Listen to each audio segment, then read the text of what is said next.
মহাষষ্ঠী থেকে দশমী পর্যন্ত দুর্গাপূজার এই 5 দিনের মধ্যে যে কোনো দিন 3টি তুলসী পাতা সহযোগে এই ক্রিয়াটি পারলে অবশ্যই করুন। আর্থিক সমস্যা হোক কিংবা অন্য কোনো বাধা, মনের অপূর্ণ ইচ্ছা হোক অথবা যে বিষয়টি আপনি মনে প্রাণে চাইছেন সেই বিষয়টি নিশ্চিত রূপেই মায়ের কৃপায় পূরণ হবে। আমাদের হিন্দু ধর্মে তুলসী গাছকে অত্যন্ত পবিত্র গাছ হিসাবে মনে করা হয়। এমন কোনো হিন্দু বাড়ি নেই যে বাড়িতে তুলসী গাছ নেই। আমাদের হিন্দু ধর্মে তুলসী গাছকে দেবী হিসেবে পুজো করা হয় এবং তার জন্য আমরা আমাদের গৃহেতে তার জন্য আলাদা স্থান, আলাদা বেদি নির্মাণ করে তুলসী দেবীকে প্রতিষ্ঠা করি। বিশেষ কয়েকজন ছাড়া প্রায় সমস্ত দেবদেবীর পূজার ক্ষেত্রেই তুলসী পাতাকে ব্যবহার করা হয়। আর এই তুলসী পাতা গৃহের এবং আপনার ভাগ্য পরিবর্তন করতে সক্ষম হবে। এর জন্য দুর্গাপূজার মহাষষ্ঠী থেকে দশমী পর্যন্ত এই 5 দিনের মধ্যে যে কোনো দিন 3টি তুলসী পাতা সহযোগে এই ক্রিয়াটি পারলে অবশ্যই করুন। খুব সহজ সরল একটি ক্রিয়া। এই ক্রিয়াটি বাড়ির যে কেউ করতে পারেন।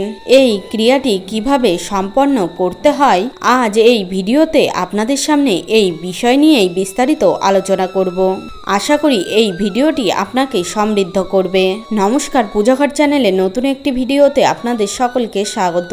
সবার প্রথমে যে বিষয়টি করতে হবে তা হলো পোকা না খাওয়া একেবারে পরিষ্কার 3টি তুলসী পাতা সংগ্রহ করুন। তুলসী পাতা তোলার সময় এই একটি বিষয় মনে রাখবেন যে তুলসী পাতা কখনোই একসঙ্গে অনেকগুলি তুলবেন না, একটি একটি করে তুলসী পাতা তুলবেন। এবং আপনি নিশ্চয়ই জানেন তুলসী পাতা তোলার সময় একটি মন্ত্র আমাদের উচ্চারণ করতে হয়। আর এই মন্ত্রটি হলো ডালে কৃষ্ণ পাতায় হরি, সরে বসো কৃষ্ণ তুলসী তুলি। একটি তুলসী পাতা তুলবেন আর এই মন্ত্রটি উচ্চারণ করবেন। পরপর 3টি তুলসী পাতা তোলার সময় 3 বার এই মন্ত্রটি উচ্চারণ করবেন। এবার এই 3টি তুলসী পাতা তোলার পর যে বিষয়টি আপনাকে করতে হবে তা হলো এই 3টি তুলসী পাতাকে গঙ্গা জলে ধুয়ে শুদ্ধ করে নিতে হবে। এবং তুলসী পাতা তোলার সময় আরও একটি বিষয় খেয়াল রাখবেন, সর্বদা স্নানের পরই তুলসী পাতা তুলবেন। বাসি কাপড়ে ও ভেজা কাপড়ে কখনোই তুলসী পাতা তুলবেন না। স্নান করার পর এই 3টি তুলসী পাতা তুলে নিয়ে গঙ্গা জলে ধুয়ে শুদ্ধ করে নেবেন। তারপর এই 3টি তুলসী পাতা আপনার ঠাকুর ঘরের আসনের তলায় রেখে দিন। ঠাকুর ঘরে যদি আসন না থাকে তাহলে সেক্ষেত্রে যে কাপড়ের ওপর ঠাকুরকে বসান সেই কাপড়ের নিচে 3টি তুলসী পাতা রেখে দিন এবং সারাদিন এই অবস্থায় রাখার পর সন্ধ্যাবেলায় তুলসী তলায় একটি প্রদীপ জ্বালিয়ে তারপর আপনার ঠাকুর ঘরে বসে এই একটি মন্ত্রটি 21 বার জপ করুন। যে 3টি তুলসী পাতা আপনি ঠাকুর ঘরের আসনের তলায় রেখেছেন সেই 3টি তুলসী পাতা হাতে নিয়ে এই মন্ত্রটি উচ্চারণ করবেন। এই মন্ত্রটি হলো ওং শ্রীং শ্রীয়ে নমঃ।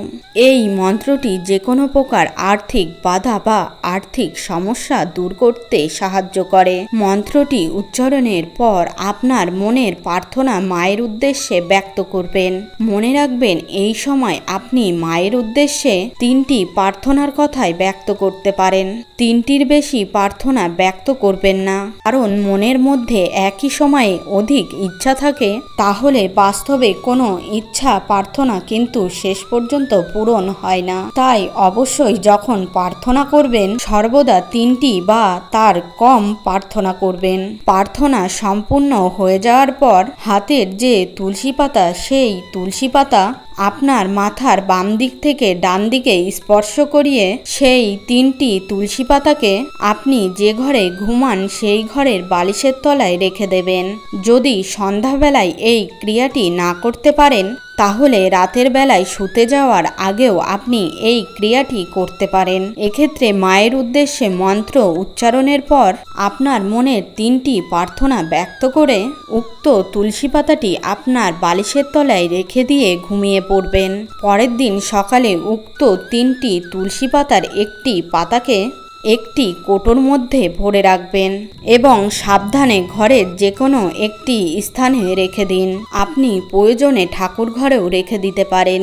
আরেকটি তুলসী পাতা কোনো প্রবাহিত জল অথবা পুকুরে ভাসিয়ে দিন। যদি জল না পান তাহলে আপনি যে গাছ থেকে তুলসী পাতা তুলেছেন সেই গাছের গোড়ায় পুঁতে দিন। সর্বশেষ তুলসী পাতাটি ভালো করে ধুয়ে খেয়ে নিন।